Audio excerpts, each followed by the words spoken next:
What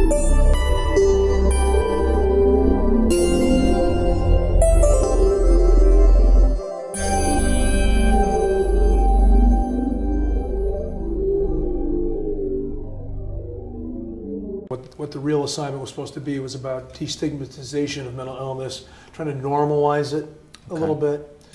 And as I said before, we didn't want to talk to the person who's dealing with the mental illness because it's already a normal part of their life. They're already dealing with it and understand it. And we didn't want to talk to people that were so far removed from it that they probably wouldn't really tune into the message. We wanted to talk to the people that were closest to the people dealing with it, that would care about that person. And the line we came up with was, what a difference a friend makes. Because one of the insights we knew was that when people start dealing with a mental illness, it's very common for them to suddenly get isolated. For people to go, I don't know how to deal with this.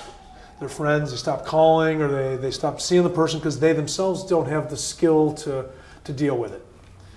And a couple other things about the topic that make it difficult is it's one of the more nebulous topics that you can talk about, mental illness. Ask 10 people what mental illness is, I think from my experience you get 10 different answers. What constitutes mental illness? Is that mental illness? Is that a mental illness? Is ADHD mental illness? People don't know the answers to a lot of those things. So first you're dealing with a topic that as a person, I kind of don't know what it is. Then you talk about recovering from mental illness, which is the positive side of that. Well, what does that mean? What does recovery mean? Does that mean I can actively participate in my life and have a good life?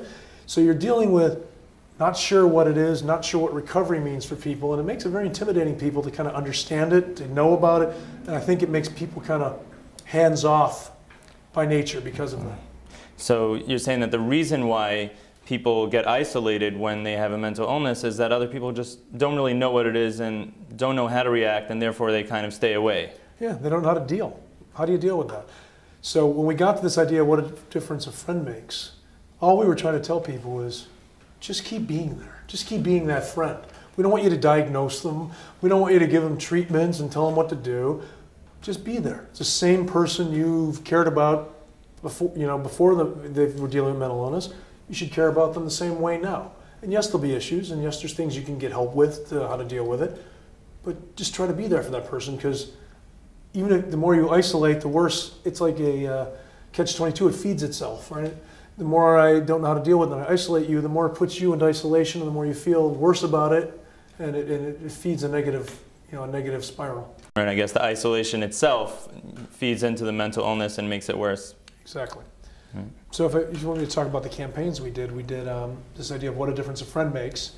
The first campaign we did was what we call general population campaign, and a couple of the ideas in that were kind of almost like a criteria of friendship.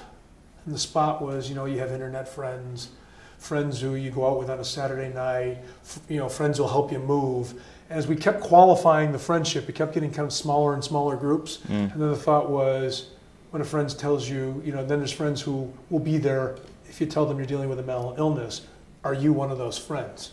And we thought it was kind of enlightening to kind of challenge somebody to, because who doesn't want to be the stand-up friend that's there for somebody? Right, right. So we tried to make that like a beacon for people, to be that person that stands up and is there for somebody. Wow, that sounds powerful. Yeah. Well,